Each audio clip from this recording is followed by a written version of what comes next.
not seeing the good word? It is like the good tree. أَلَمْ تَرَ كَلِمَةً طَيِّبَةً كَشَجَرَةٍ طَيِّبَةٍ أَصْلُهَا ثَابِتٌ وَفَرْعُهَا فِي السَّمَاءِ. Have you not seen the good word? It is like the good tree. The good word. What is this good word? What's the good word being referred to here? Have you not seen the good word? What's the good word? Any guess? The Quran. The good word is like a good tree. Its roots are firm. What's the good word? Any guess? Any other guesses? Islam. The ulama said the good word is the kalimat al-tayyiba is la ilaha illallah. Right? Is our faith itself. Right? The good word is like a good tree. Its roots are firm. Why? Where is it rooted? In the heart. Right? Faith is in the heart, but the faith that is good, it's deeply rooted in the heart. Right? Its roots are firm. And what is the consequence of that? وَفَرْعُهَا فِي السَّمَاءِ. And its branches are in the heavens, are in the sky. Now if you have a tree whose roots are firm and its branches are in the sky, what is the shape of that tree going to be? Is it going to be crooked? Straight. No, it's going to be straight. It's going to be upright. Right? It's going to have the characteristic of istiqamah, of uprightness. And that's the way of the believer.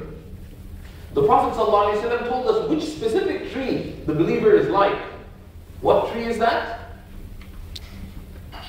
The Prophet ﷺ was once sitting with the Sahaba and he asked them that there's a tree of the trees that is most like the believer. What is it? Now, the Sahabi who narrated this hadith was Abdullah ibn Umar, the son of Umar ibn al-Khattab. And he said that when the Prophet ﷺ said these words, I knew which tree it was immediately. But I felt shy to say anything. Why? Because in that gathering his father was there. Sayyidina Umar was sitting there. Sayyidina Abu Bakr was there. And Abdullah ibn Umar radiallahu ta'ala anhu was a child at that time, a youth. He felt shy to speak in front of the elders. But the elders were guessing and they couldn't get it. And then the Prophet ﷺ told them the answer. What was the answer? Which tree most closely resembles the believer? Which tree? The date palm tree. Right? So the Prophet ﷺ told them. Now of course, it's very interesting. The Prophet ﷺ said, that tree most closely resembles the believer. Not that the believer resembles this tree. Because who is the example, the standard for excellence? It's the believer. The tree is compared to the believer isn't compared to the tree. Right? So for example, the lion is taken as the standard for courage. So we say that Sister Zubaydah is like a lion. Right? She's very scary. She's sitting right there. Right? She's like a lion.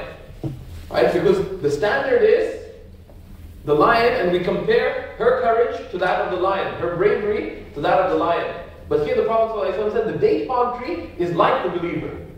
Right? Why? For many reasons. It's upright. It's deeply rooted. Whatever the kind of soil that it's in, whether it's a fertile soil or a soil that's not fertile, it grows. Whether it's a little water or a lot of water, it grows. It gives its fruit in all seasons. It's upright. If the wind blows or it's hot or cold, regardless of the weather conditions, it retains its uprightness and its strength. And every part of the date palm tree is a benefit. That's like the believer. And every part. It gives good fruit. The wood is a benefit. Even the husk is a benefit. And they say the date palm tree is amazing. Even if you kick it, what happens? It just gives you fruit in return. And that's like the believer, right? Because the believer, both their outward and their inward is good. Now, what's the big deal about manners, right? Why do manners matter? Manners matter because the Prophet ﷺ told us about character. About character.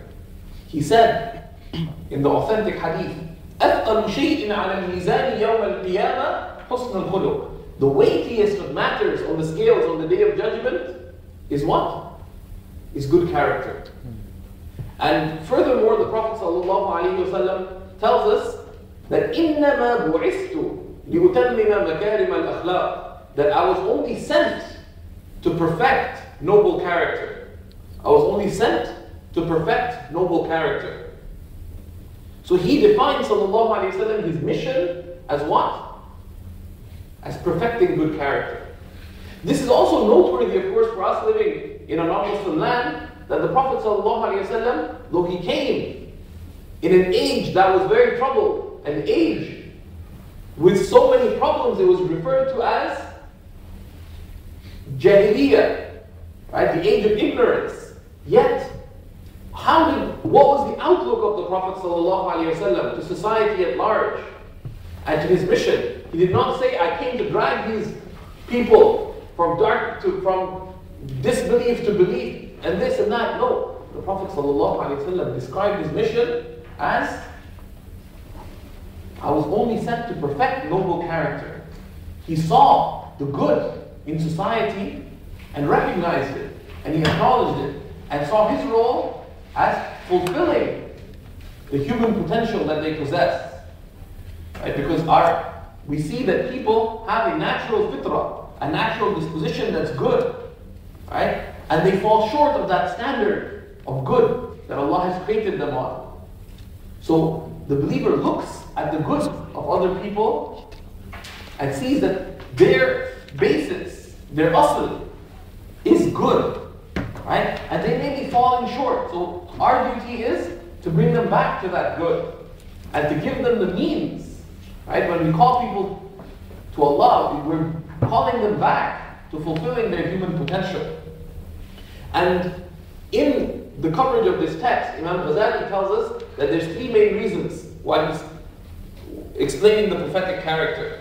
The first is that it's a religious duty to know how the Prophet ﷺ was, to know his adab, his ways, his conduct, and the way he did things.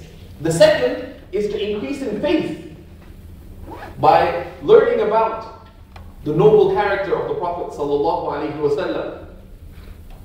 And the third is that if you know, what are you going to do? You're going to act on it.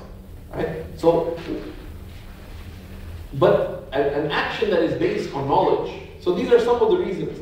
And from this, when you study the prophetic character, you realize without doubt, says Imam Ghazali, that the Prophet ﷺ was the most noble of Allah's creation and the most excellent in status and in conduct and in character.